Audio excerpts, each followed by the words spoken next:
the forced convection. Then we went for the free convection or the natural convection. And the third one was the phase change, the convection with the phase change. So which we are going to finish today with the boiling part which is remaining. But before I start, this Friday there is no class. Okay. This Friday there is no class. And tomorrow, all of you are willing to do the tutorial, or tomorrow, there is any problem? Anybody has any problem tomorrow? Anybody wants to raise any issue tomorrow, 12 to 1 tutorial? So should we go about with the tutorial for the natural convection and boiling condensation tomorrow? You can raise your hand or turn on your microphone. I just need to know what you are planning. It's a working day, so should not be a problem.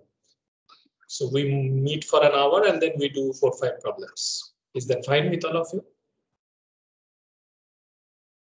15th of course, Dasera, we take a leave, but tomorrow we meet. Okay. Yeah.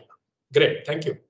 Thank you for your consent. And 15th, of course, Dasera, 15th we leave. And then we'll start from 18th once again. 18, 19, and most probably by November first week, I will be able to really see through all the lectures and tutorials. And then you will have ample time before your NSEM exam to prepare. Right, great. So let me just share my screen.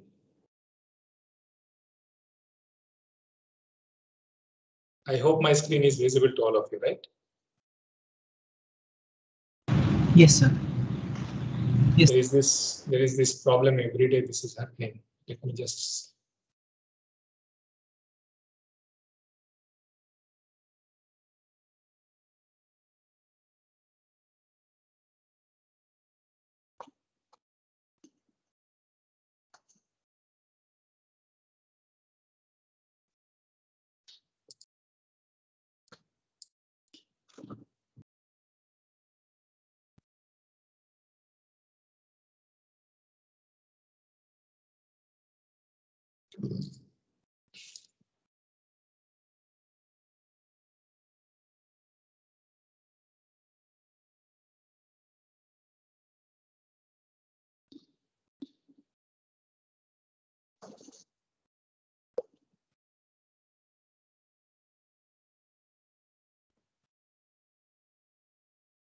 So hello, am I audible? Okay, let me just leave.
Yes, this new bug has come at Microsoft Teams.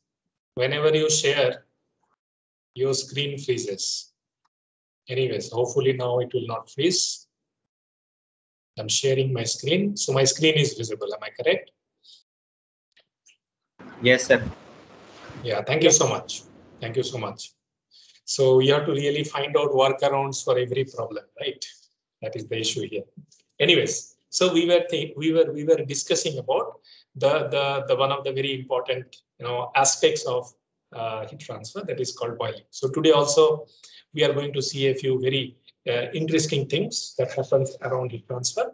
So first is this boiling, right? And then what we realize that, say in boiling, you start heating something. Say it's a very simple experiment. Everybody has made chai, and this chai bowl heated from the bottom in a gas or a kind of chula, and then this is heating up. That is a very interesting example of a system where you can study all the things, like say natural convection. You can study the boiling. Okay, you can also study radiation. Okay, you can study the natural convection, pool boiling, nuclear boiling, different types of phenomena that happens, and that's something very interesting. Why these are very simple systems to study, and there are very very rich systems to study, because you can understand that, say in a power plant, what is happening in a boiler, they are not very different from the phenomena that you observe in these systems.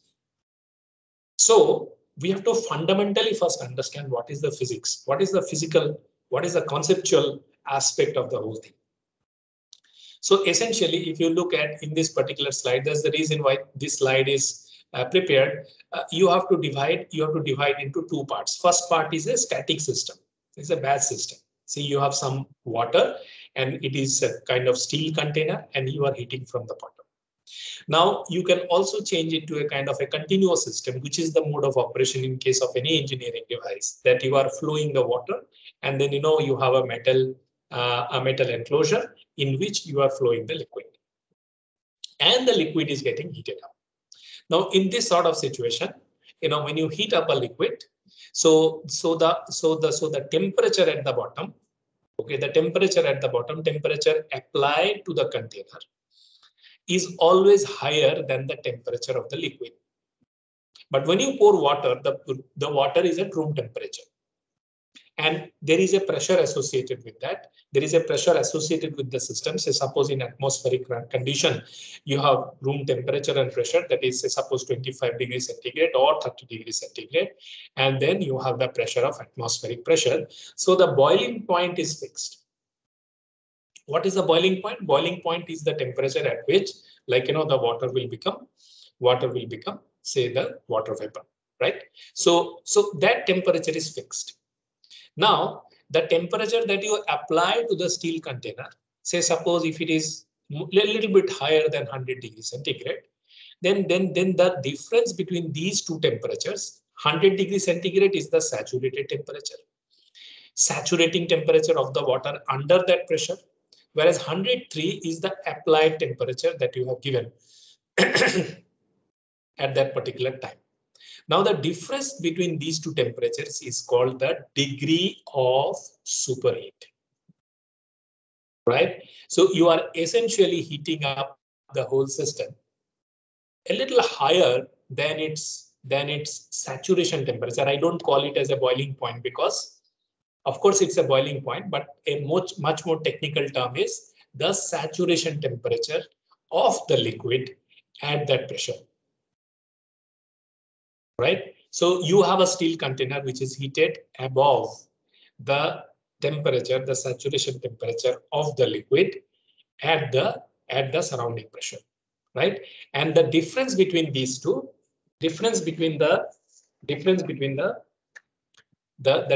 like, the applied temperature, say suppose the heating temperature, say suppose you have T, which is the heating temperature T, okay, and the saturation temperature, right? So this is the T wall minus TW is called the delta TS or delta TH. So this is the SH, which is the degree of superheat. This is a very, very important parameter in terms of the boiling, phenomenon. Achha, can anybody tell me, so suppose if I am turning on a gas at the bottom, what is the typical temperature? Here I apply. Anybody has any idea? Say when I am taking a chula and all, when I am burning coal, or I am like, I'm burning inside a gas in an LPG gas, right? What is the typical temperature? Anybody has any idea? Any order of magnitude you have in mind? So close to, I mean, some 1000 degrees maybe. Like 1000, 2000, 1000 what? How do you estimate that? If you do not know, how do you estimate that? sir, because the flame that is used in LPG cylinders is basically propane or butane. So Yes, very good. their temperature at which they will the flame is basically what that like it catches fire, right? Like at that time ignition happens in that gas. What is the typical temperature? Say something catches fire, what is the typical temperature? Now, what is the hint here? You have a steel bowl, right? And that is not melting. Yes, that is also the case, that it isn't melting, right? Correct. Yeah. So you have a hint here in the form of the steel. So when you are heating up, if you are heating too much, then the steel may also melt, right? So you are maintaining you are maintaining the temperature which is well below the. So what is the melting point of steel? If I ask you the question, order of magnitude. Perhaps 1500, something like that, because iron is correct. 1000 to 1500. All metals are like, you will find 1000 to 1500, right? So now, your temperature has to be well below that. You don't want to really go even near to that. Correct. So you may see that the temperature, although the calorific value is very high, that means per unit molecule you are burning a lot. Like, so suppose calorific value of an LPG is about 11,000. So it's a very concentrated heat, right? For coal about 6,000, 5,000, right? Calorie per mole. That value is very high. But then the temperature that you maintain is about, these burners and all, they maintain this temperature is about, say, 500 to 1000 degrees centigrade maximum. Right? Why do I say 500, 300? Because when you put oil, you also boil the oil. In a chula, when you start cooking, you put oil, and before you really start frying something, you first boil the oil, right? What is the typical boiling point of oil? Boiling point of oil. Is it larger than water or smaller than water? Sir, larger than water. Larger. That is the whole reason why you put oil to fry. Say in water, what is the difference between boiling and frying? The frying means you are putting the entire material at a little higher temperature. That's why you are using a different set of liquid, which is at a higher temperature, so that you crack the molecules at a much more, like, say, suppose when you are boiling some of the polymers, which are natural polymers, say suppose in potato there is starch, say suppose you have proteins in the chicken, right? Say suppose you have fats, like these are all big macromolecules, biomolecules. So what you are doing when you are cooking, when you are heating up, you are breaking them into small parts so that it becomes easily digestible. Now, when you are doing frying, you are doing two things. One is you are carbonizing the whole thing, number one, and number two is what? You are also breaking them further into smaller pieces. Right? So the boiling point should be higher or smaller than water. If you have something which is oil, which is of the order of 100 degree, it is not of much of use, right? Because ultimate idea of frying means what? You need to really denature it much more than what you are happening in water. What is happening in water, correct? Otherwise, like boiling in water and frying would have been the same case, like. Correct. So you have different vegetable oils, mustard oils, this olive oils, they have different, based on different boiling points. You will find that is typically 200 to 300. Now your steel container should not melt that. That's why you want to prepare a steel container, which is aluminum container. Okay, porcelain container, right?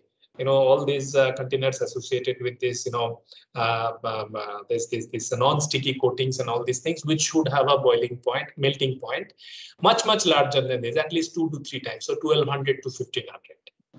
Now that gives you the idea what should be the flame temperature.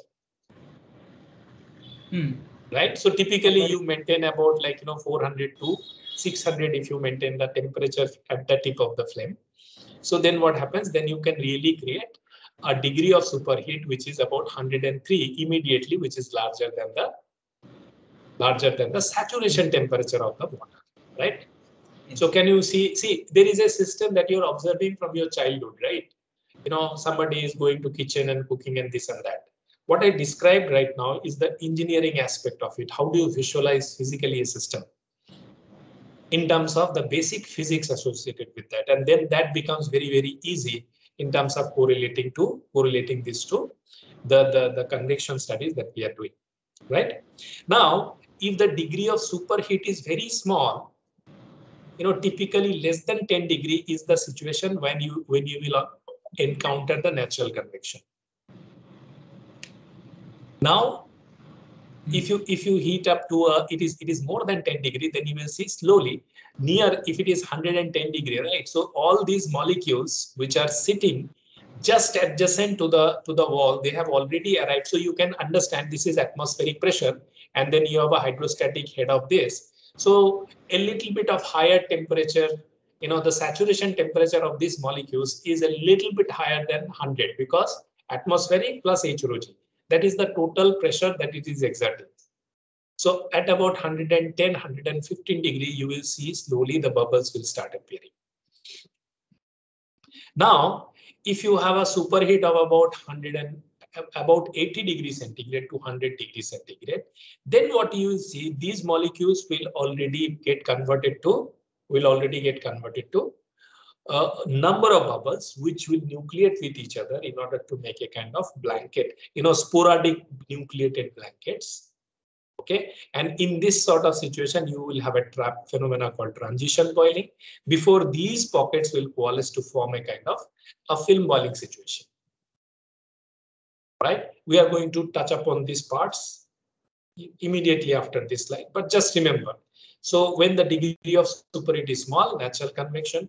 When the degree of superheat is enough, you have a nucleate boiling, and this nucleate boiling, in this sort of situation, your rate of heat transfer is very high. Then you get a film boiling where your rate of heat transfer goes down a little bit, and then it goes down very less in this sort of situation. Okay. See, how many of you have seen making of dosa? Can anybody tell me, have somebody made dosa? Anybody? Or seen, like, you know, making of a dosa? Yes, sir, I have. Yes. So what is the first thing that they do? The pan is heated, like whatever. Yes, at a very high temperature. What is the next thing that they do? Like once the temperature gets heated to a particular like value, like some appropriate value, then comes some that raw material, that batter or something like that is poured into it.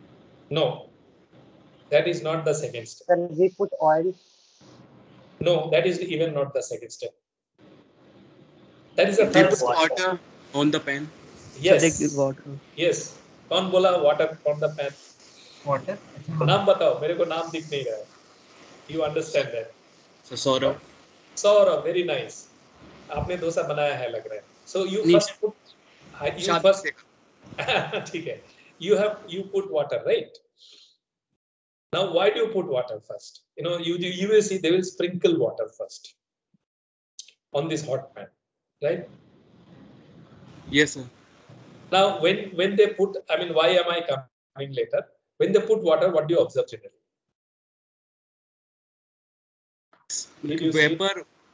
Vapour convert होते हैं, vapour. हाँ ठीक है, vapour तो आता है, लेकिन vapour से पहले कुछ ऑब्जर्व किया प्लेट में? Next time when you go you हाँ बबल्स होते हैं. बबल्स होते हैं, लेकिन क्या दिखता है वहां पे? जो जैसे वाटर गिरता है तो क्या दिखता है वहां पे? जैसे आप वाटर ड्रॉप किया तो स्प्रिंकल किया एक बहुत बड़ा हीटेड सरफेस में, आज ये एक्सपेरिमेंट आप घर में करना। ये एक सरफेस में थोड़ा हीट अप करके आप पहले वाटर देने से आपको वाटर का क्या होता है, वाटर ड्रॉपलेट का क्या हालत होता है, वेपर तो होता है फाइन, बबल तो बनता है fine, that is illegal vapour. क्या होता है,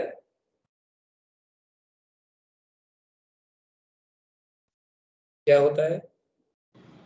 So that water, whatever that water जो डाला जाता है वो शायद से थोड़ा यूनिफॉर्मली स्प्रेड हो जाता है, फिर वेपराइज करता है ना, ऐसा लाइक? नहीं, स्प्रेड नहीं होता, वो ड्रॉप वैसे ही भागना चालू करता है। Okay. You look at that.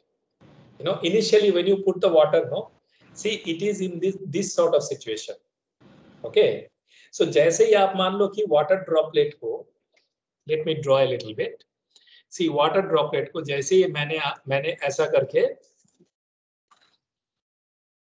मैंने मान लो यहाँ पे मेरा पैन है, ठीक है, और इसको मैं बहुत तगड़ा हीटिंग किया नीचे से, तो वाटर ड्रॉपलेट को जैसे ही मैं डालता हूँ, जैसे वो नीचे आता है, while it is before it touches, there is lot of, you know, if the superheat is small, it will not happen like that.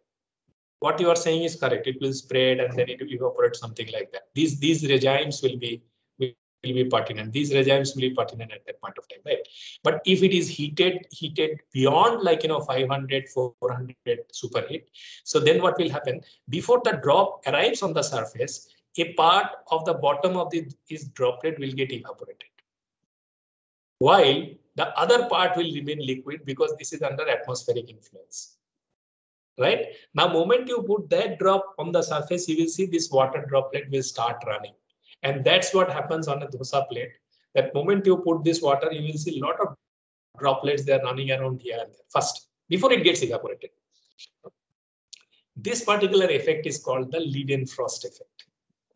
It's one of the very, very, you know, interesting scientific phenomena that on a surface, which is a very heated, highly heated surface, if you just put a liquid, so the bottom part of the liquid get evaporated. So why it is running around? Because you can understand that when it is arriving on the surface, you know, it already has a vapor blanket created that has been evaporated from this droplet. So it cannot touch the surface, right? And since it is a curved surface, there is nothing called a perfect sphere. There is always a curvature difference between the sides. So what happens, there is a pressure drop. So based on the pressure drop, it will keep on changing its direction and it will randomly move in here and there.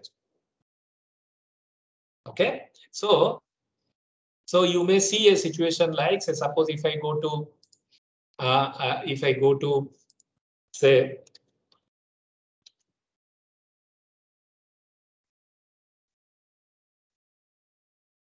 any video. So this is what is called the lead. My videos are visible to all of you, right? Yes, sir. Yes. Yeah. So this is the situation you may see.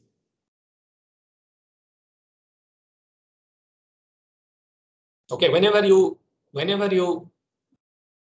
have a very heated surface, no, you will find something like this.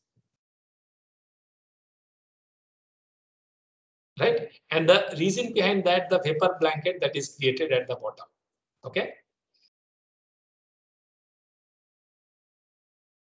Great. So I could convince you, one is the natural boiling part, next is the nucleate boiling part, then transition boiling part, and film boiling. While talking about film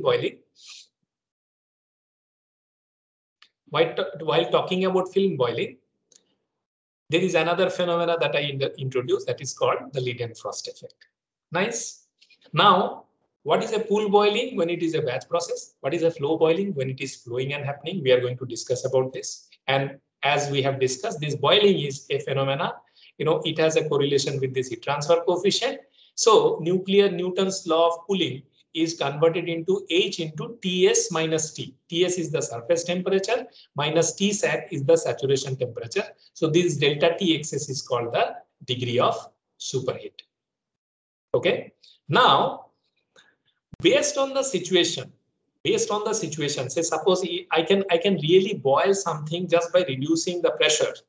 outside, I can really boil it even below its boiling point. That is called as subcooled boiling. Whereas beyond 100 degree.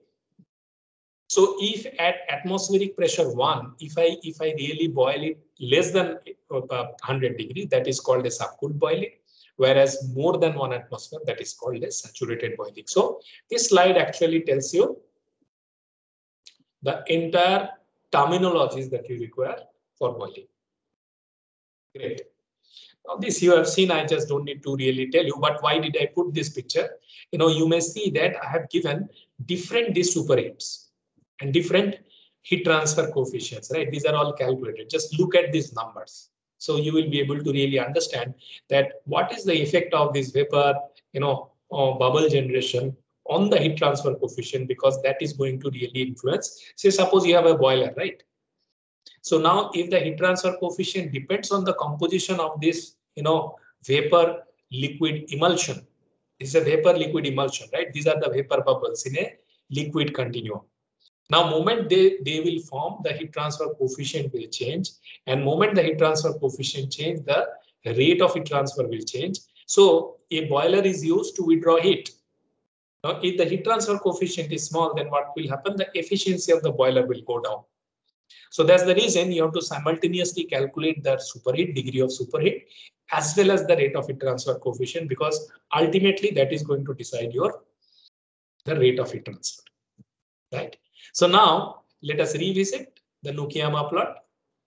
So as I look at the rate of heat transfer to this degree of superheat, so up to 1 to 10, I may see this as a kind of natural convection boiling. Okay. Now in this sort of situation, I have two. One is I don't have any bubble, but A to B, I may see some bubble.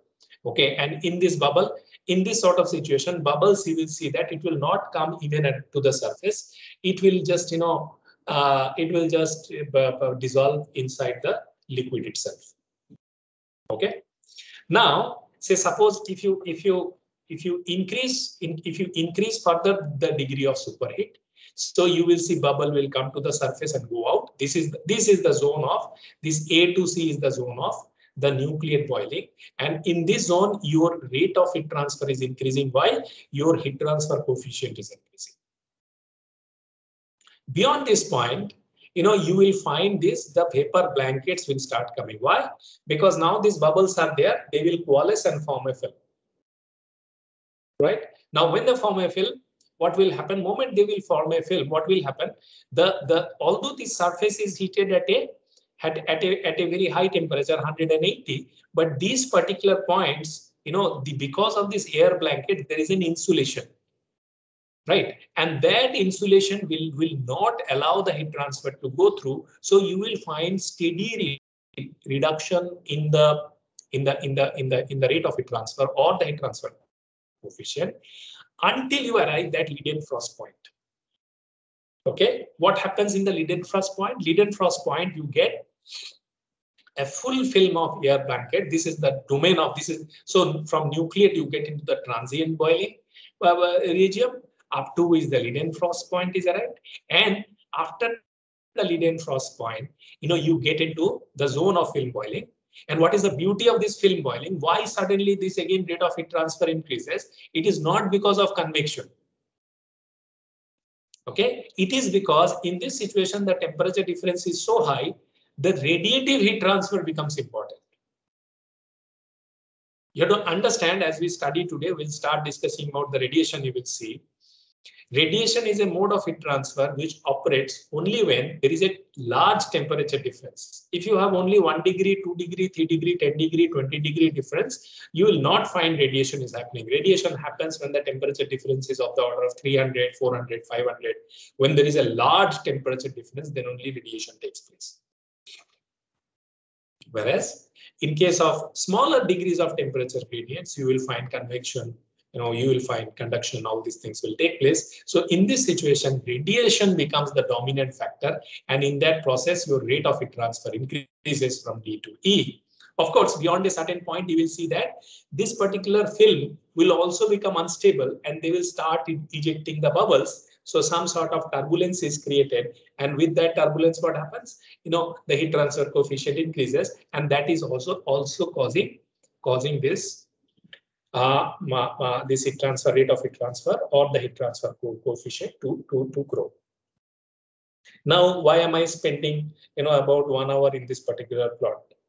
To all of you, please study this particular plot well, because this is another question which is common. If you say in your interview that heat transfer is your favorite subject, right?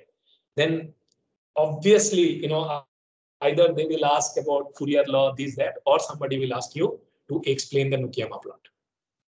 Right now, the way we have studied, the way, starting from dosa plate, this and that, the way we have studied all these things. Now, if you can remember all these points like natural convection, nucleate boiling, transient boiling, film boiling, and the reasons behind that, and if you can really explain this A, B, C, D, E with Leidenfrost point, with the modes of heat transfer like conduction, like natural convection, okay, like nucleate boiling, transition boiling, film boiling, radiation, if you are really able to tell all these things periodically, I'm pretty much sure that you will create a very good impression about the technical aspects of your understanding of chemical engineering.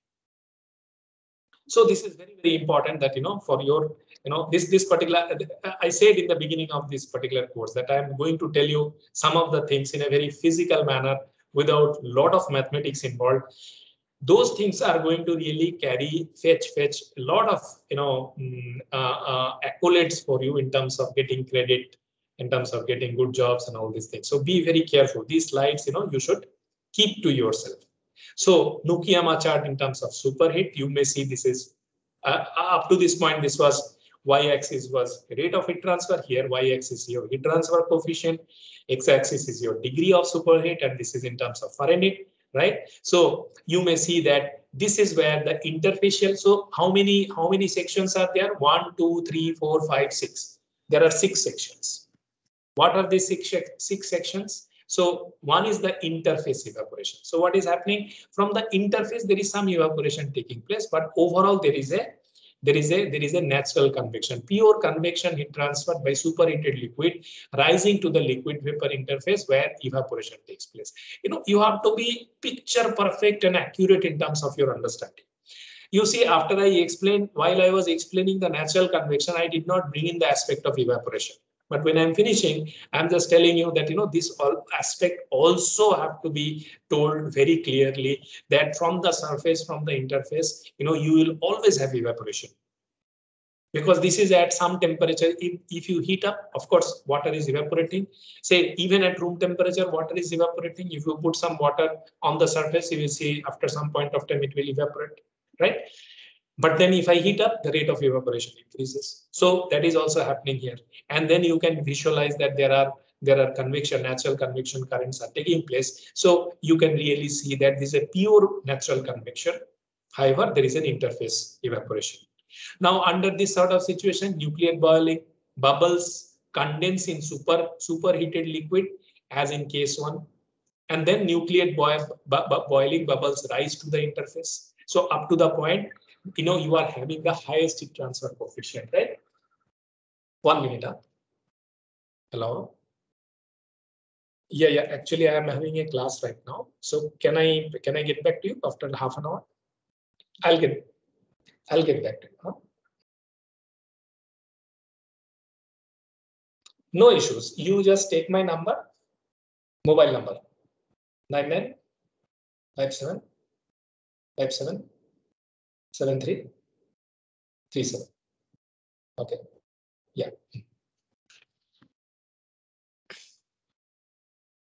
Yeah. Sorry. So now, after this maximum of heat transfer coefficient is arrived, then partial nucleate boiling with an unstable nucleated film, where you have the heat transfer coefficient which is going down. Okay, and then you have a stable film where it is reaching to a minimum. Now, the point where the Leidenfrost point is arrived, and after that radiation comes into play and it goes up. So you have to really explain this entire spectrum in a very, very, very, very effective manner. And this is true for not only any type of boiling, like, say suppose you have a steel bowl and you have put water. This is true for any electric heater, right? This is true for any type of boiler. This is true for any type of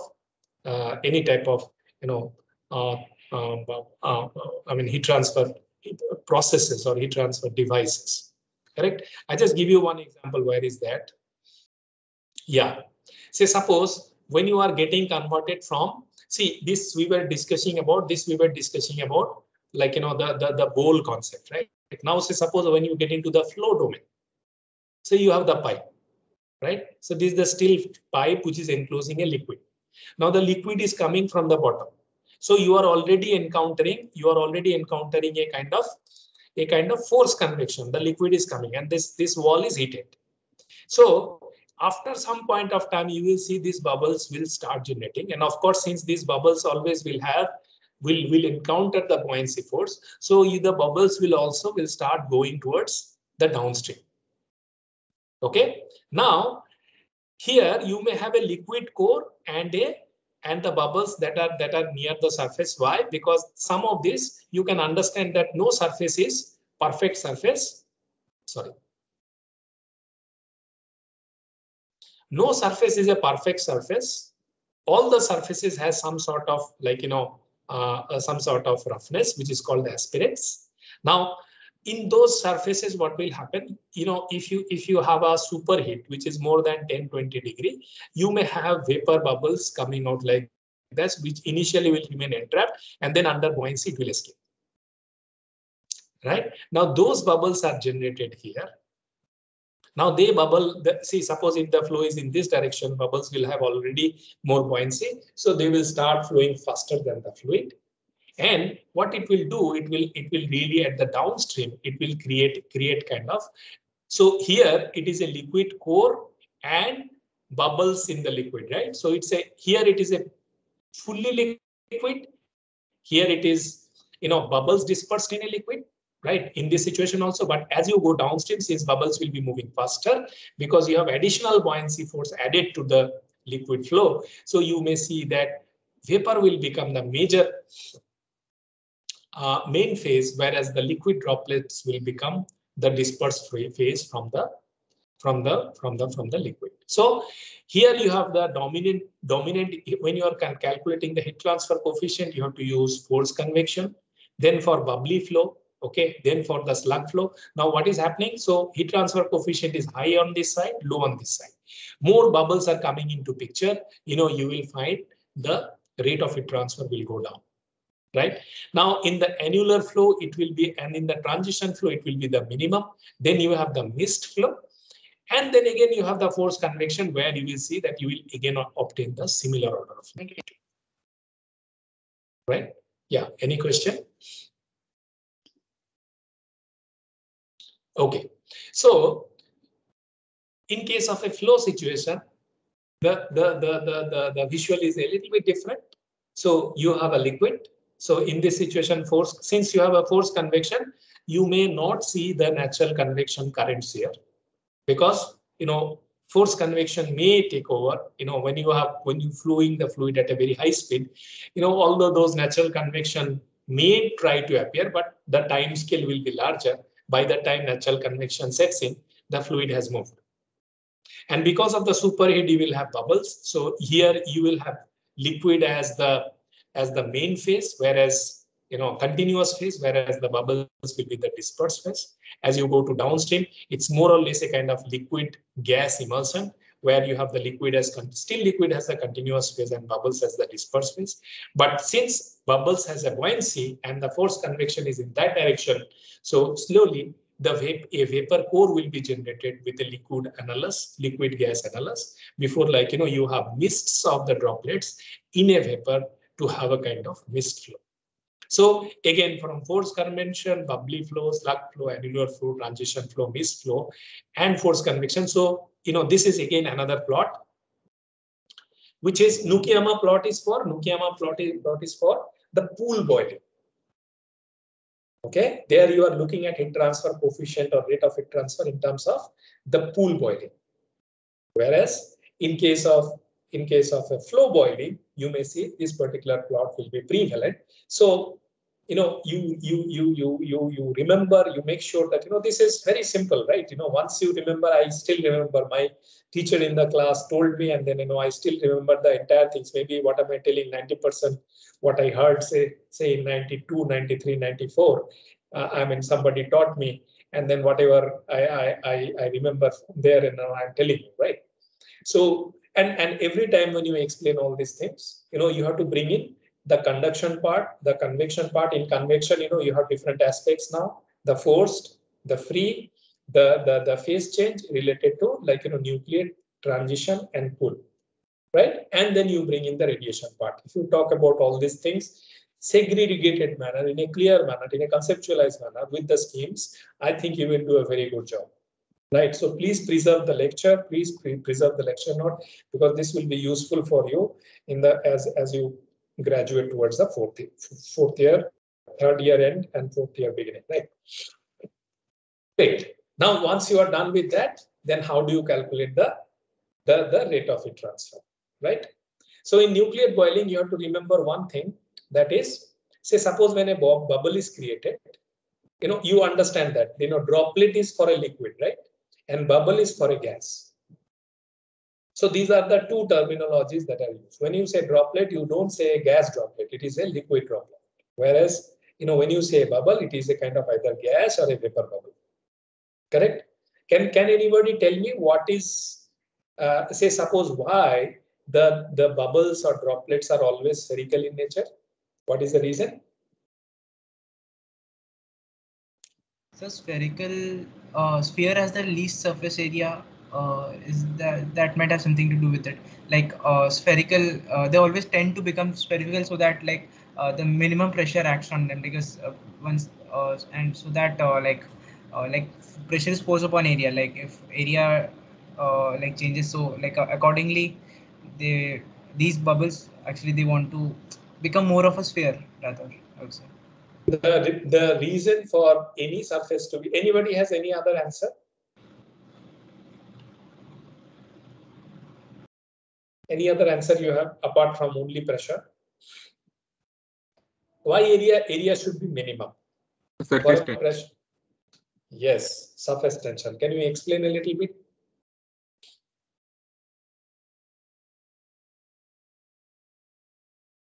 Why surface tension requires minimum area? See, any process in the world is an energy minimization process. Any spontaneous process, okay, you will feel that it will happen. If you are going towards energy generation, right? That is not a spontaneous process. Okay, so you really need to minimize the free energy in order to achieve a spontaneous process. Correct? Now, surface energy is what? Surface energy is what? Energy per unit area. What is the surface energy? What is the surface tension? Say suppose near the bulk, inside the bulk of a material, if I really look at this particular metal, so if I look at the bulk of the metal, all bonds are satisfied. But it is obvious near the surface, all the bonds will not be satisfied because it is the surface. So there are certain unsatisfied. So suppose if I draw a lattice, okay. So if I draw a lattice, the lattice structure is like, say suppose inside the bulk you may have a lattice like this. Okay. Inside the bulk you may have a lattice like this, which are very well connected to each other, which has a coordination number, this, that, whatever we have read, right? So this is the situation in the bulk. I'm drawing a very idealistic picture. But what happens, if I have a few molecules, few atoms near the surface? So you may find in this sort of situation, the molecules which are in the surface, you will find there will be unsatisfied bonds near the surface. So these are the places where things are. This is the place in the bulk which is fully saturated with its coordination number. But these are the places near the surface you will find the bonds are unsatisfied. And that is where the surface energy, whatever bonds are unsatisfied, say suppose if you are putting something in here, so it has the potential to create a bond, and bond formation means that there is a release of energy, right? So any of the surfaces will have always this opportunity to have additional. So all these unsatisfied bonds are basically like, the energy that is available with the material, which is called the surface energy. That is the energy per unit area. Now more is the area, more is the energy. So that is an energy maximization situation. And least is the area, that means the least is the energy. That's why surface, in order to minimize the energy of these unsatisfied bonds, you need to really assume a surface which is of least area, because this is energy per unit area. Okay. This has energy per unit area. This has energy per unit area. This has energy per unit area. Now, if the area is least, then your total energy is least. And this energy is called the surface energy. Now, say suppose if you have a bubble, you will find the vapor which is inside and liquid which is outside. Okay, there is a pressure difference between these two because of this spherical shape. And that is this delta P is decided by 2 gamma by R. Okay, where R is the radius of this bubble and gamma is the surface tension. Now, can anybody tell me, if you have a bubble like this, whether the pressure will be higher at inside or lower at inside? PV and PL, which one will be higher? Which one? PL is liquid pressure, PV is vapor pressure, right? The pressure of the vapor. Which one will be higher? Which one will be lower? Sir, PV will be higher. Why?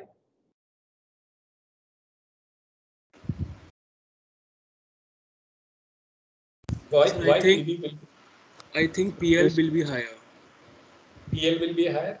Question is why? So, because when PL will be higher, the surface area of the bubble will tend to decrease, I think. Surface area of the bubble? Tend to decrease. Right. And when PV will be higher?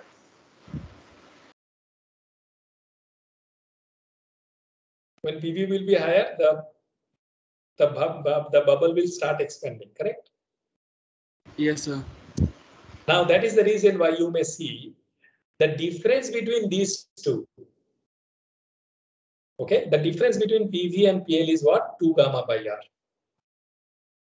So essentially, when you have formed a bubble, it is in a force balance. So the pressure of the vapor inside minus the pressure of the vapor outside is compensated by this surface tension force, that is 2 gamma by R. In this situation, the bubble will retain its spherical shape with a radius of R. Clear?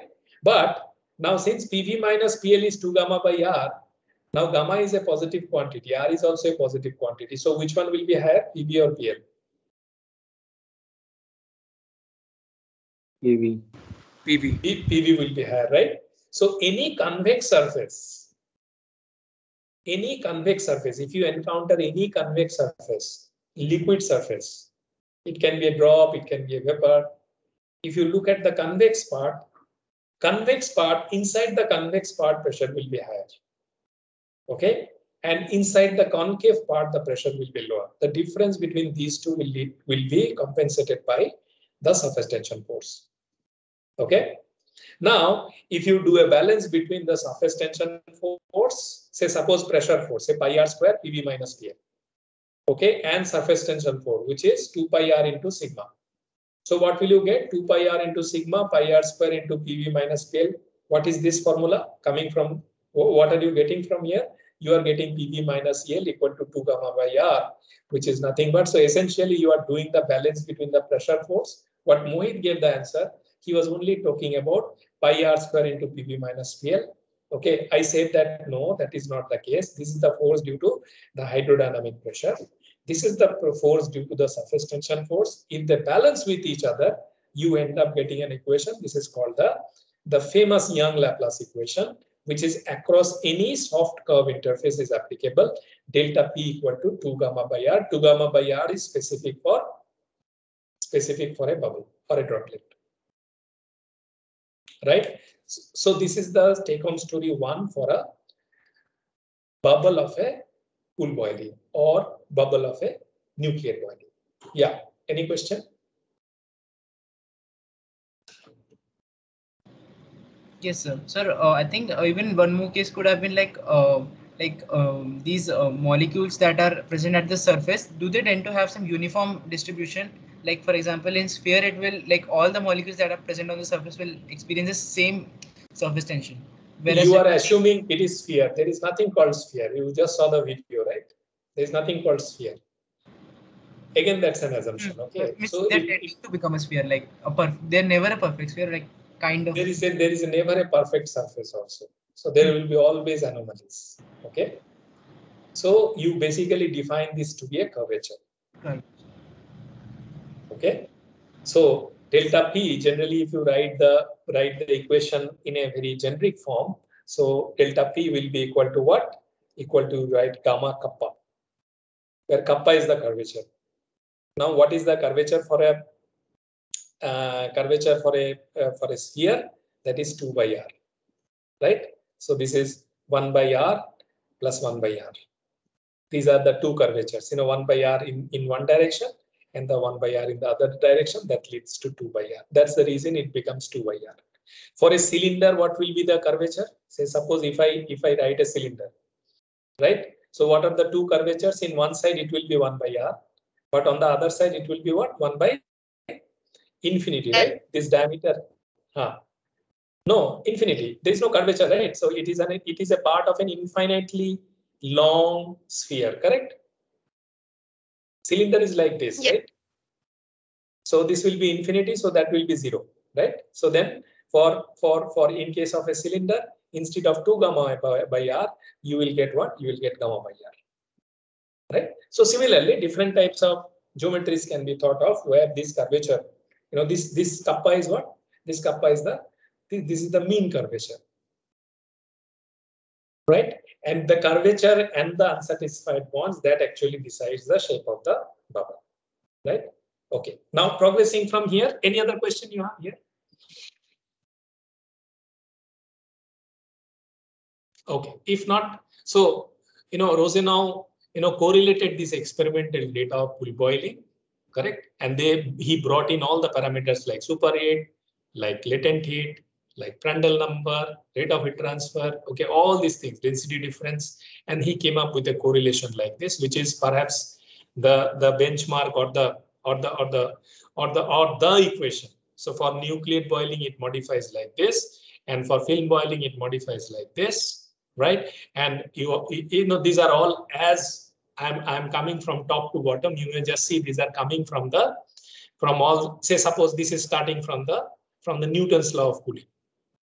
Right, so they are just having this point, and then from there they are trying to see what are the additional influencing parameter, doing some variational analysis like, okay, this can be proportional, that can be inversely proportional, and adding those factors, doing a number of experiments.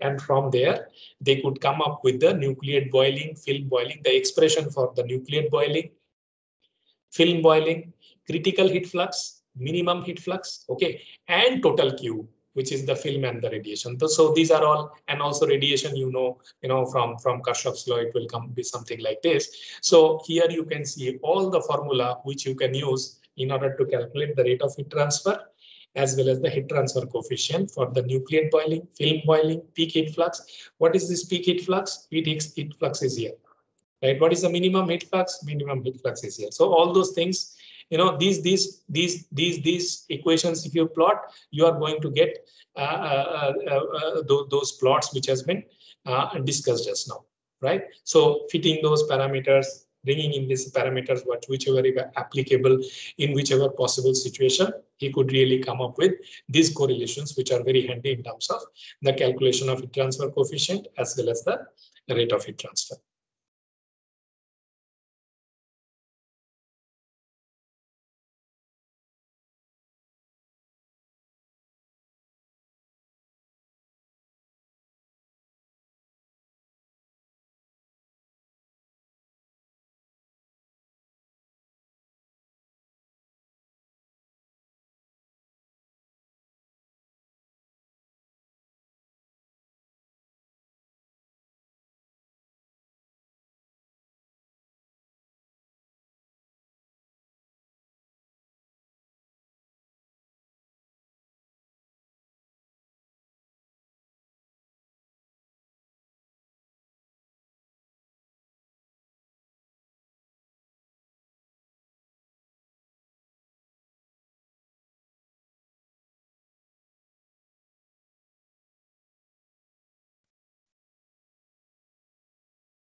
Am I audible?